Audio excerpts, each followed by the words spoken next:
This section talks about solving quadratic equations. So, first of all, what is a quadratic equation? Well, a quadratic equation is something where the highest power is a square. So something like x squared plus 3x plus 9. And notice that the variables are all the same. So this is a quadratic equation. Previously, we learned how to solve linear equations. So what's a linear equation? A linear equation is something like this. If you have like 5x plus 6 equals to 7x minus 9, that is a linear equation. Notice the degree of the x's is a 1. So quadratic, the highest degree is a power of 2. In linear equations, the highest degree is 1. So that's the difference between the two types of equations. Now there are four ways to solve a quadratic equation, and we're going to go through all four. So the first one is the square root property. Now the square root property, we can't always use this. So as we do this, we're going to figure out when we can use it and when we cannot use it. So if you look at your first example, it says we have x squared equals to 16. So you can use the square root property when the variable is a perfect square or it's a part of a perfect square. Okay, so you have a number, you have a variable squared equals to 16. So what is x equal to? Well, if you take the square root, well, you want to get the x by itself. And since the x is being squared, the inverse operation would be to square root that. And if you square root 16, you would get 4. If you put x equals 4, this would be an incomplete solution. There are actually two answers to this. X equals 4 and x equals to negative 4. So why are there two answers? Because if you square a variable, you want to figure out what squared equals to 16. Okay, well we know that 4 squared equals to 16, but negative 4 squared will also equal to 16. So x can be 4 and x can be negative 4. And we can combine that into one term by writing x equals to plus or minus 4. So whenever you have a variable squared and you're square rooting it to get the x by itself, to isolate the x, you always are going to get two answers, a positive and a negative, since a positive squared and a negative squared will give you 16 in this case. Okay, so x equals to plus or minus 4. Next example, you have 6x squared minus 18 is equal to 282. Okay, we've got 6x squared minus 18, and that's equal to 282. So first question, can we use the square root property in this case? Well, let's take a look. The variable x is a perfect square, so yeah, we can use it. Okay, so we're going to start off by adding 18 to each side. If we do that, we're going to get 6x squared equals to 300, which is 282 plus 18. Now, if you divide by 6, the x squared is being multiplied by 6, so we're going to divide by 6. We're going to get x squared is equal to 50, which means that x will equal to, now you got to be careful. Whenever you have a square and you're square rooting it, you're going to get plus or minus. So we're going to get plus or minus square root of 50. You have to simplify this. Every radical needs to be simplified. So again, there are a lot of ways you can do this. You can say that, break it up into its prime factors. You can say 50 is equal to 2 times 5 times 5. And we have a pair of 5s. So this will give you x equals to plus or minus 5 round 2. Another way you can do this is you can think of how can you break up 50 so that you have a perfect square and a non-perfect square. So you can say that this is equal to 2 times 25. And 25 is a perfect square, which equals to 5. So that's how we get 5 round 2. If you have trouble with simplifying square roots, let me know, and I'll help you guys with that. So that's the first way, but this only works if you have the x squared by itself or if the x is part of a perfect square. Okay, what if it's not? So the second way is to use the completing the square method. Okay, so the second method to solve is by completing the square. So let's look at our next example. Our next example says, solve by completing the square. X squared minus 4x minus 21 is equal to 0. So what we're doing in this case is we have the x that's a perfect square, but then we have this 4x, which doesn't make the x part of a perfect square. So we want to write this term so that it is a perfect square. That's why it's called completing the square. Okay, so how do we do that? So I'm going to break this down to you for you in a few steps. So the first step is when you complete the square, you're only working with the variables, with the x's. So we take the negative 21 and move it to the right. Okay, so step one is you move the constant to the right.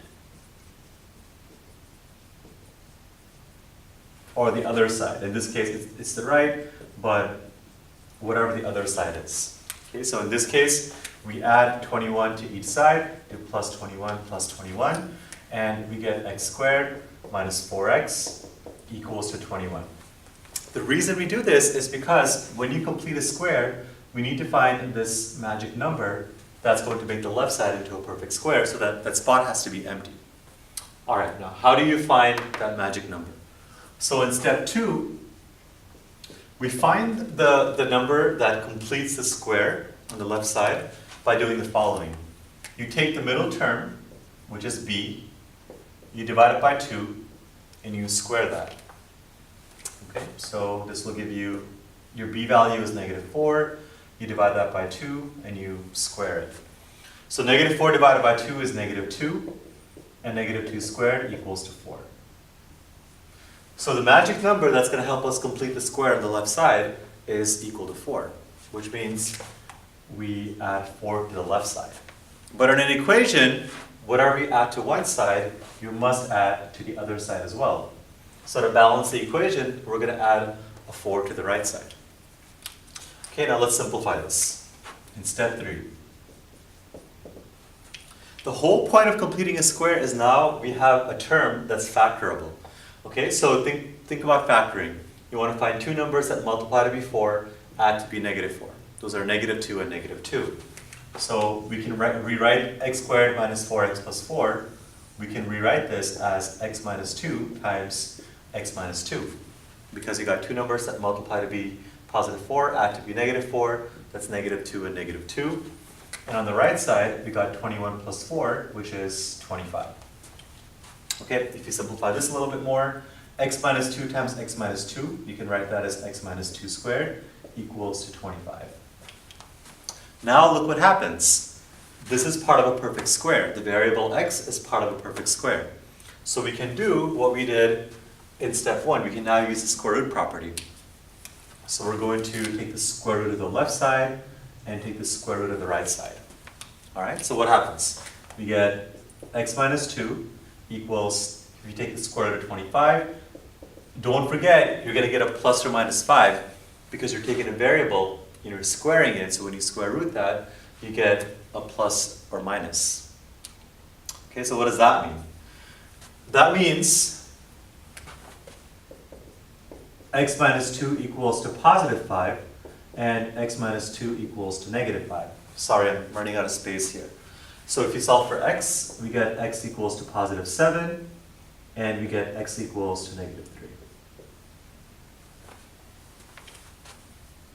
Because think about it, if you have 7 minus 2, that's 5, 5 squared is 25. If you have -3 minus 2, that's -5, and -5 squared is also 25. So x equals to 7, and x equals to -3.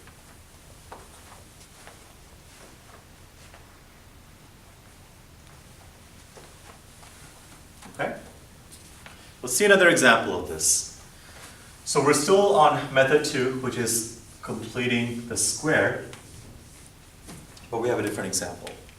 Okay, so in this example, our problem is we got x squared minus 6x plus 34 is equal to 0.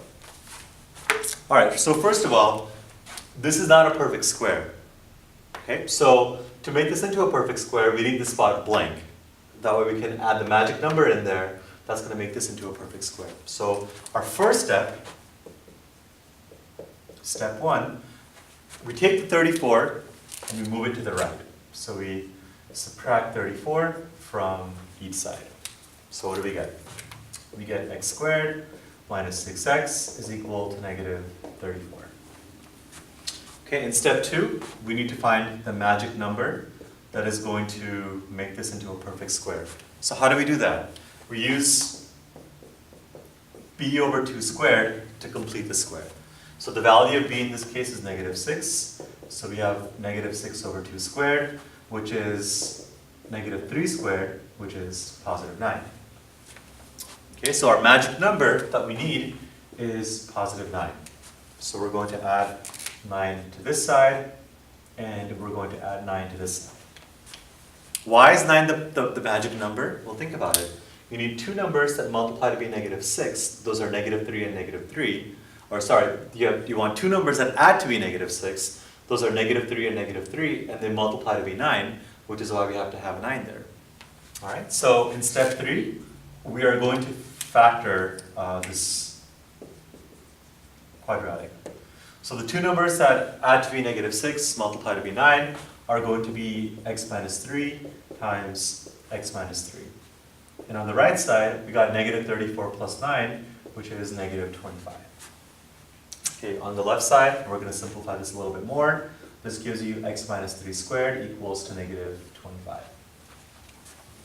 Now in the next step, because x is part of a perfect square, we can square root the left side and we can square root the right side. Okay, but we have a problem. And the problem is that you can't take the square root of a negative number and get a real answer.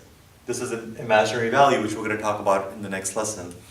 But for now, we're not working with imaginary numbers. So you would say that this problem has no real solution. Because the square root of a negative 25 is not a real number. So this problem has no real solution. Okay, so this method is completing the square. But this can be tedious because let's say this number wasn't a negative 6. Let's say if it was like a negative 5. Then b over 2 would be negative 5/2 and you'd end up with a fraction. So this method isn't always the best method to use.